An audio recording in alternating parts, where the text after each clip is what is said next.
لا فلا مضل له ومن يضلل فلا هادي له. أشهد أن لا إله إلا الله وحده لا شريك له وأشهد أن محمدا عبده ورسوله لا نبي بعده.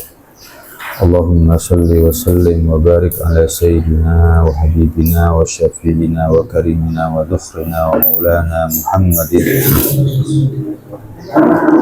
وعلى آله وأصحابه أجمعين. أما بعد.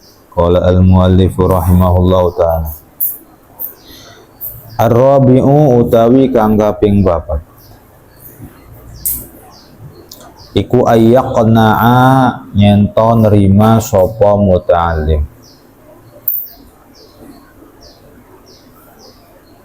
minal quti saking panganan wal libasi lan pakaian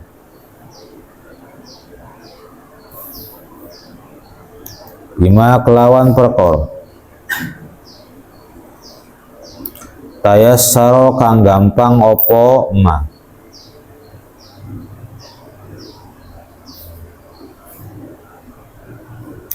Fafi fabis sobi lan kelawan sabar ala adnal aishi ingatase luwih andap-andape kehidupan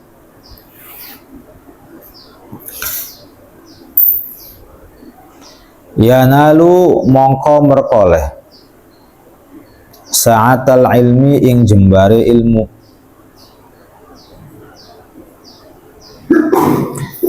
wa jam'i syamlil qalbi lan ngumpulake pisah-pisahe hati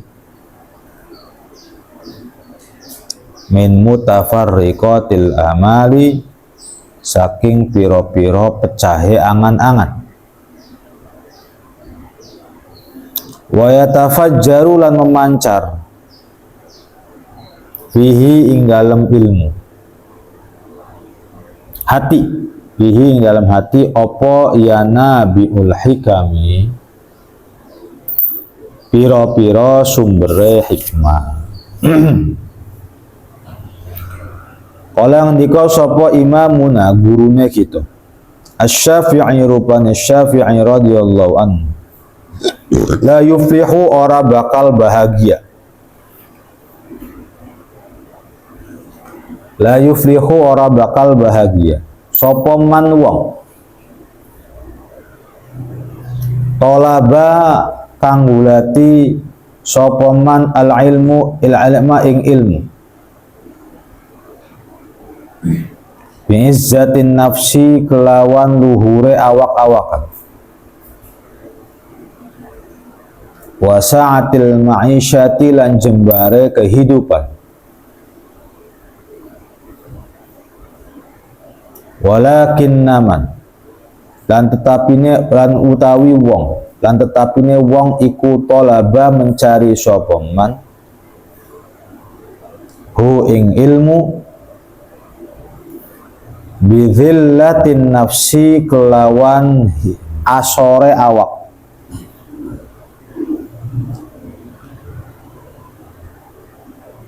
wa dzikil aishi lan rupeke kehidupan wa khidmatil ulama'i lan khidmah marang ulama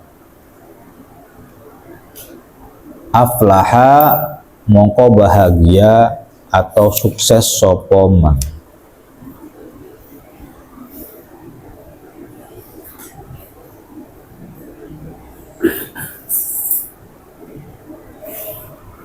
adab santri yang keempat.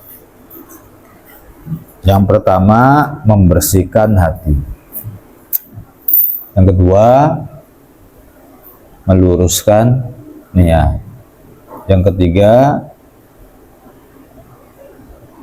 segera jangan nunda-nunda. Segera melakukan amal yang baik, jangan ditunda. Nah, yang keempat, adabnya santri itu harus nerimo qanaah atau nerima dengan makanan atau pakaian yang sederhana. Dan memang kehidupan santri itu harusnya sederhana. nggak sarapan, nggak makan kenyang. Santri nggak makan kenyang sebenarnya, nggak pesan-pesan GrabFood misalnya. Santri itu identik dengan kesengsaraan, ya identik dengan kesengsaraan. Pakaian nggak ada yang bagus, tapi rapi gitu, rapi, bersih. Bukan berarti mentereng, bukan. Ya, tidak banyak jalan-jalan. Karena habis sobri, dengan sabar, ala adnal aishi, sabar menjadi orang yang hidupnya paling rendah. Hidupnya seakan-akan paling sengsara dewek, paling sengsara sendiri. Maka orang yang demikian hidupnya sederhana di pesantren, yanalu sa'atal ilm, maka dia akan mendapatkan luasnya ilmu. Wajam asyamlil qalbi, dan bisa mengumpulkan isi hati yang terpecah-pecah, min mutafarriqatil amal, yang sudah kita lupakan program-program, poin-poin, entah itu itu tuh, nah dengan sendirinya itu bakal terkumpul, asal syaratnya kita hidup di pesantrennya yang sederhana. Nggak boleh enak-enakan. Di pesantren itu sebenarnya pantangan bagi santri, hidupnya berpoya-poya itu pantangan bang. Wa yatafajjaru fihi yanabiul hikam. Kalau kita hidupnya prihatin, maka akan memancar dari hati kita sumber-sumber ilmu. Jadi prihatin itu adab yang keempat. Tidur nggak enak, makan nggak enak, segala-galanya nggak enak. Biar kayak kepompong aja, kepompong kan puasa, hidup gak enak, akhirnya jadi kupu-kupu gitu. Bisa diterima oleh banyak orang. Sampai kalau ada orang kedatangan kupu-kupu, mau ada tamu ya. Dulunya kupu-kupu ya nggak sampai jadi kupu-kupu gitu. Dulunya kupu-kupu hanya kepompong, ulet, yang mengasingkan diri, yang kalau dikremek itu pecah gitu. Jadi sekarang berubah, kulitnya kulitnya lepas, kulitnya jadi kepompong lah. Qala Imam Asy-Syafi'i radhiyallahu an, la yuflihu. Qala Imam Asy-Syafi'i radhiyallahu an, Imam Syafi'i mengatakan, la yuflihu man talabal ilm. Santri itu nggak akan sukses. Bi'izzatin nafsi wa sa'atil ma'isyah, kalau hidup di pondoknya itu dengan kemuliaan dan nyaman, sa'atil ma'isyah, bisa makan kenyang, bisa tidur nyenyak, lalu dia pengen dihormati ketika di pondok. Nah, kata Imam Syafi'i, santri yang begini ini la yuflih, tidak akan berhasil. Walakin man talabahu, tetapi barang siapa yang mencari ilmu bidzillatin nafsi, dia menghinakan diri, wa baikil aishi, dan hidupnya itu terasa sumpek, sempit, wa khidmatil ulama, dan bisa khidmah melayani ulama, aflaha, maka santri itu akan bakal sukses. Imam Syafi'i yang berkata demikian.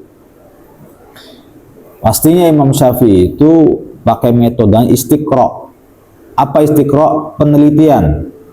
Nih, yang bisa tahu haidnya perempuan sampai 6 hari, 7 hari, itu Imam Syafi'i. Di dalam Quran haid ada, tapi waktunya nggak tahu.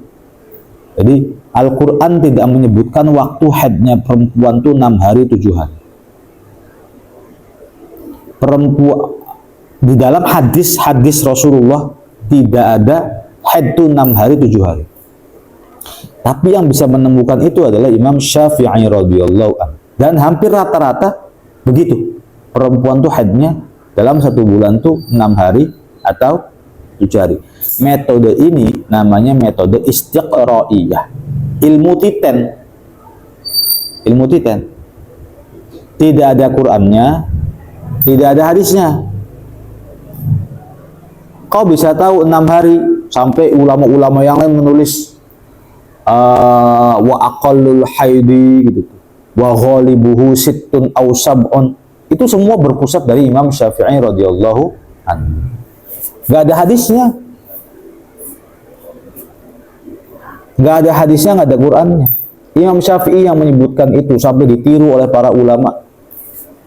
Nah, Imam Syafi'i yang mencari-cari dan tanya-tanya ke perempuan, Mbak, Imam Syafi'i itu datang ke jalanan, Mbak, kalau keluar darah dalam 1 bulan berapa hari? 6 mas.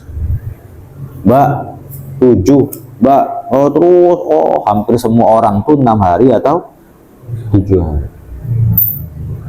Nah, Imam Syafi'i itu meskipun bukan nabi, tapi ucapannya nggak bisa kepleset. Imam Syafi'i radhiyallahu anhu itu punya kitab namanya Firasatul Mu'min. Baginda Nabi Shallallahu Alaihi Wasallam mengatakan, ittaqu firasatal mu'min fa innahu yanzuru binurillah. Takutlah kamu terhadap firasatnya orang beriman. Karena orang beriman kalau berfirasat itu menggunakan cahaya Allah. Yes. Imam Syafi'i itu pernah dari Mekah mau ke Yaman. Suatu ketika Imam Syafi'i dari Mekah mau ke Yaman. Imam Syafi'i sudah jadi ulama di Mekah, sudah jadi kiai. Lalu ada satu orang pengawalnya, asistennya, gitu. Asistennya naik kereta kuda, nyupirin lah Imam Syafi'i yang ada di kerandanya. Kemudian sampai Yaman itu tujuannya bukan ke Yaman, tujuannya ke Irak. Cuman sampai Yaman berhenti dulu karena mungkin ada angin kencang malam, ada badai juga nggak enak, padang pasir, buang gitu tuh. Akhirnya berhenti dulu, kita cari rumah dulu.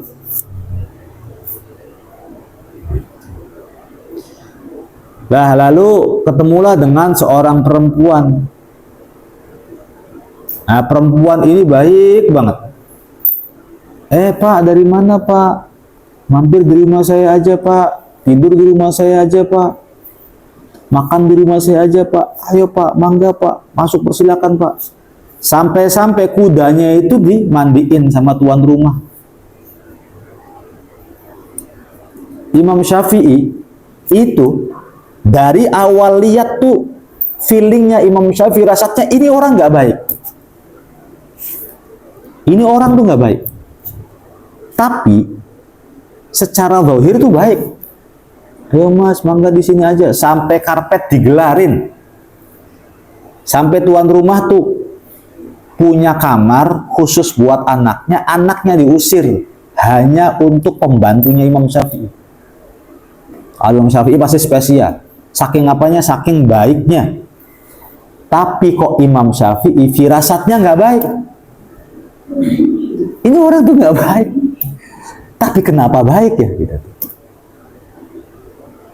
Imam Syafi'i ilmunya tuh mengatakan nggak baik, tapi itu kenyataannya baik. Diisi dulu airnya pakai keran. Disiapin anduknya, disiapin apa, disajikan makanan enak banget. Imam Syafi'i itu heran, ini orang kok baik banget, tapi tuh hati saya mengatakan, feeling saya mengatakan nggak baik. Lihat dari ciri-cirinya tuh. Imam Syafi'i itu bisa Lihat dari ciri-ciri ini orang nggak baik, nggak baik, nggak baik. Akhirnya malam-malam tuh Imam Syafi'i itu kayaknya ilmu saya yang salah deh gitu. Kayaknya ilmu saya yang salah. Kitab firasatnya mau saya bakar aja lah, mau saya buang aja lah, percuma. Imam Syafi'i berpandangan bahwa dia meleset. Tebakan Imam Syafi'i apa orangnya tidak baik, tapi kenyataannya baik. Jadi Imam Syafi'i berarti saya yang salah, kata Imam Syafi'i. Oke, paginya Imam Syafi'i pamit. Bu, kami pamit dulu ya, mau lanjutkan perjalanan. Apa ibu bilang?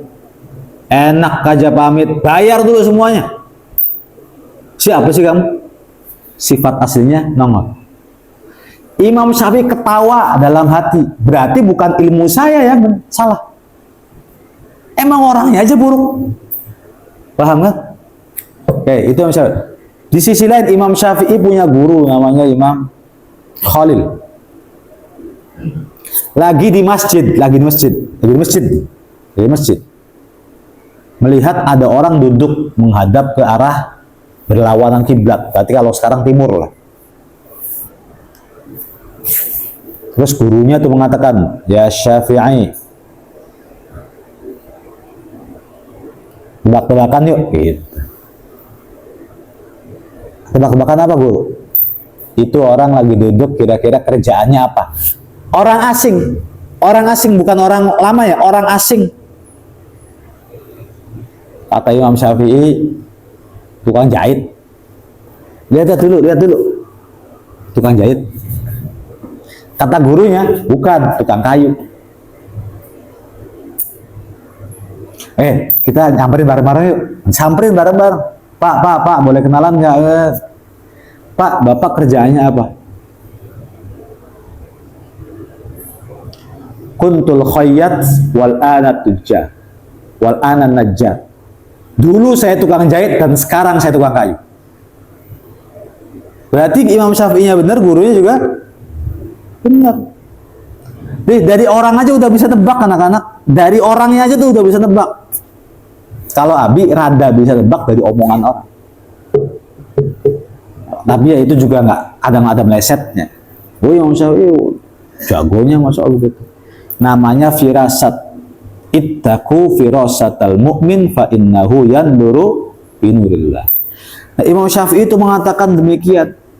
Santri yang hidupnya enak-enakan di pondok tuh mantola bal ilma bi'izzatil anfus. Santri yang hidupnya enak-enakan di pondok mulia, wasa'atal ma'isyah, luasnya kehidupan tuh merasa nyaman di pondok apa dan di pondok, itu gak berhasil.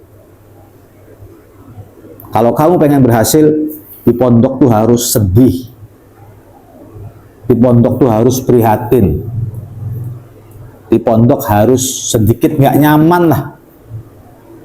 Santri namanya juga santri. Mau santri pakaiannya bagus, makanannya enak, ya salah. Kenapa Imam Syafi'i berani mengvonis demikian? Ya karena lihat teman-temannya mungkin. Nabi juga lihat teman-teman yang udah pernah mondok, yang apa gitu, yang hidup-hidup di pondoknya kayak enak-enakan apa sebagainya, itu malang sekarang. Tapi yang dulunya prihatin, khidmah sama ulama, hidupnya juga ya prihatin aja, prihatin. Itu rata-rata kebalik aja hidupnya, kebalik. Nanti hidup kebalik kayak. Jadi kamu kalau mau berhasil menghinakan diri sekarang, jangan sok terhormat, jangan sok mulia, jangan maunya dipanggil, nyamperin. Jangan jadi laki-laki panggilan, nyamperin. Jangan maunya disapa, tapi nyapa. Jangan maunya ditanya, nanya kamu nah. Jangan sok terhormat di pondok. Jangan maunya diajak ngobrol, kamunya ngajak ngobrol. Mas lagi apa? Mas, mondok di sini berapa tahun sih? Begitu. Kamu mau dijembai, pengen ditakoni ya kayak begitu. Bagaimana bisa bersosial dengan baik? wal khamis wallahu a'lam.